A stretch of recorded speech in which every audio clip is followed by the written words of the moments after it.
Brought to you by the Asher Youth House chapter from STEM Arts Lab, Space on Earth is a student-led podcast that inspires listeners who are curious about space to explore the wonders of the universe through the voices of young thinkers, creators, and dreamers. Each episode blends personal curiosity with scientific discovery, from the mysterious depths of black holes to the practical impacts of space on Earth, like GPS, climate science, and medicine. Hosted by STEM Arts students from Taos, New Mexico, this podcast draws connections between space, art, and science, how these things all impact us here on Earth, and their meaning to humanity.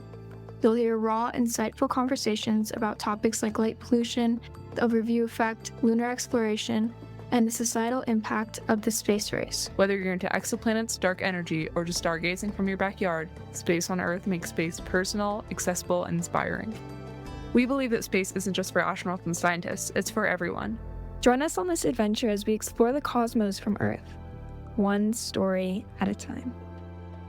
Special thanks to the Lore Foundation for helping launch this podcast. Today we're talking about the history of spaceflight in New Mexico. I'm Hattie. I'm Tulsi. And I'm Wyatt. New Mexico offers vast, flat desert terrain, minimal light pollution, and stable weather conditions, which is perfect for rocket testing and observation. In fact, I sit under the stars all the time. It's very clear and honestly an awesome view. New Mexico State University collaborates with local aerospace firms and offers internships and research opportunities that feed directly into the industry. Large sections of federally controlled land, like the White Sands Missile Range, mean fewer logistical hurdles. And in the early Cold War era, secrecy was key. The remoteness of New Mexico made it an ideal location for classified experiments, nuclear research, and space-related tests, as it was far from populated centers. Now I want to talk a little bit about the beginning of American rocketry.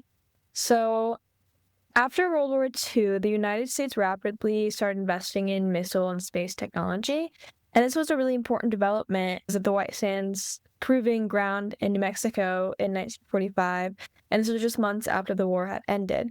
So the site quickly became, like the hub of the U.S. rocket experiment in weapons testing.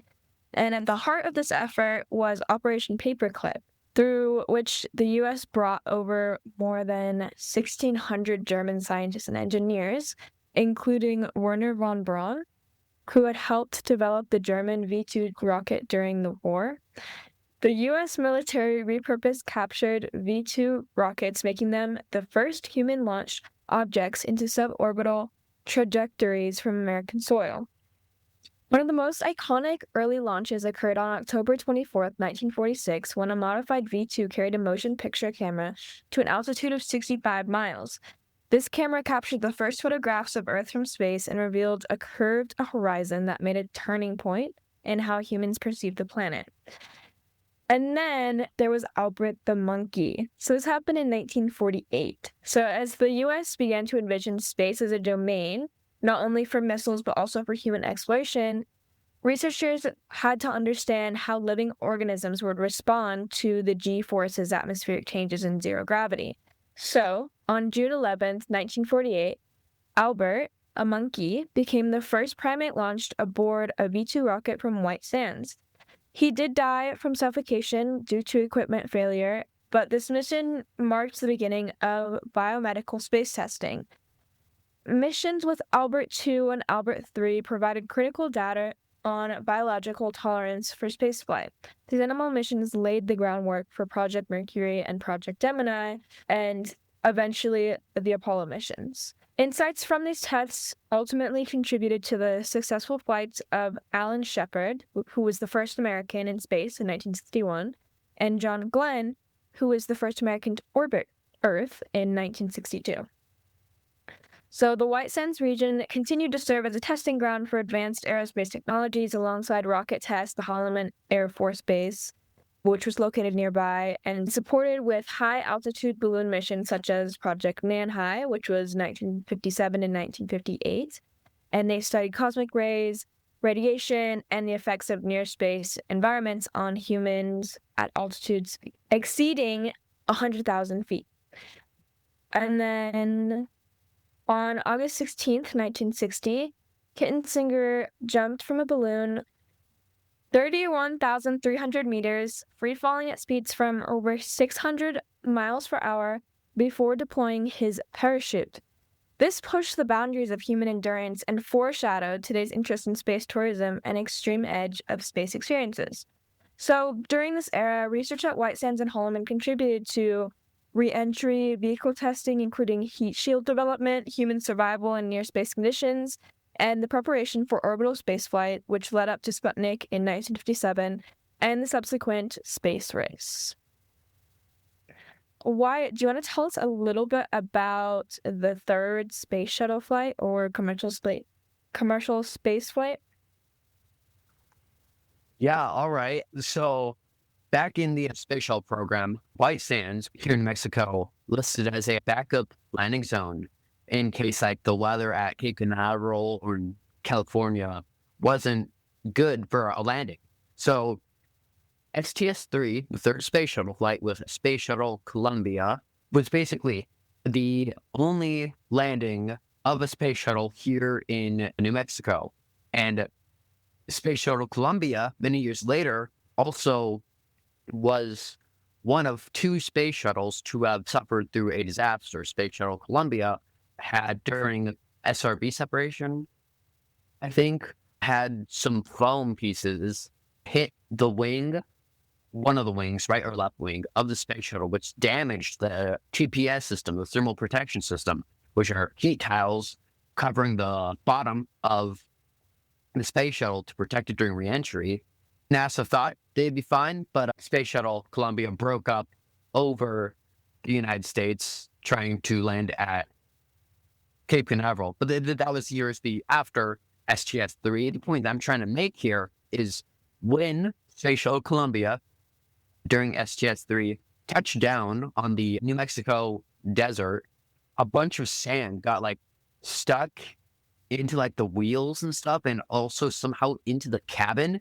And every time after a space shuttle mission is concluded, the shuttle, the orbiter, is rolled, or well, I guess flown back to Florida on a giant 747, and then put into like a clean room, and they would repair everything, refurbish everything, and even after like several more flights of Columbia, the crew on orbit were still finding sand particles from the New Mexico desert, White Sands, just floating in the cabin. That means it's pretty, sad to think about that when Columbia broke up over the United States during the Columbia disaster, that meant with all the debris raining down, there's just a bunch of New Mexico sand in Florida, which has been in space multiple times, that's now just somewhere in Florida because the heat shield got damaged. It's pretty sad to think about. But now, I talked about the space shuttle, I talked about STS-3. Now, I'm going to talk about the Boeing Starliner. Both Boeing and SpaceX, back in 2014, NASA contracted them to design a vehicle capable of carrying crew up to the International Space Station. The Starliner had, unlike Dragon, Dragon splashes down off the coast of California. It originally splashed down off the coast of Florida, but then they moved splashdown locations over to California. It doesn't matter. It's here in White Sands, which is kind of cool. There have been 3 flights of Starliner, orbital flight test 1, OFT-1, OFT-2, and then the crew flight test. I would say you would be familiar, at least somewhat, with, the whole stranded astronaut thing. It wasn't a good few months for spaceflight fans because, whatever, they weren't stranded. But yeah, Starliner lands here in New Mexico. Yeah, pretty cool. But on the other hand, Dragon has had 11 successful missions, only paid by NASA alone for, the commercial crew program. But there have also been 7 other private missions, which Dragon has done, including FRAM-2, the first crewed mission to go over the poles, and Polaris Dawn, the first private spacewalk. Anyways, yeah, Starliner lands here in New Mexico. Anyways, Tulsi, do you want to talk about Virgin Galactic? Virgin Galactic is another space tourism company. It's a private company that offers space flights for people who can afford it. And their flights go just up to the Kármán line, which is the debatable line between Earth and space. The company's main vehicle, the VSS Unity, has flown like 12 subordinal missions so far, including 4 with paying customers. It gives passengers a few minutes of weightlessness and zero gravity and a gorgeous view from Earth from around the car from way out. While none of these missions have failed, during the 4th flight test of a different vehicle from this company, around the Halloween of 2014, the VSS Enterprise, their space plane broke apart due to premature deployment of the feathering system, which is the wings or flaps for reentry. Co-pilot Michael Alsbury was killed, and pilot Peter Steibold survived with a parachute.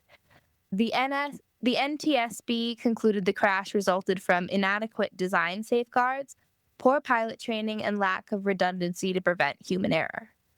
Feather deployment was activated without the correct command, leading to structural failure. Virgin Galactic flies straight out of Spaceport America, a few hours away from where we all live. That was very interesting, Tulsi. Thank you. But now we have reached the end of our episode. We've talked about the beginning of missile launches at White Sands. We talked about Albert the monkey and his flight, and how all that testing has paved the way for the Mercury, Gemini, Apollo program. We talked about STS-3 and how Space Shuttle Columbia became the first and only space shuttle to land here in New Mexico. We talked about the Boeing Starliner. We talked about Virgin Galactic. And that was a very fun episode. If any of you have any suggestions, please let us know. And look forward to the episode. Yeah. If any of you, the viewers, have any suggestions, let us know down in the comments. We'd love to listen to your ideas. And thank you for watching. We'll see you on the next episode. Thank you. I'm Hattie. I'm Tulsi. And I'm Wyatt.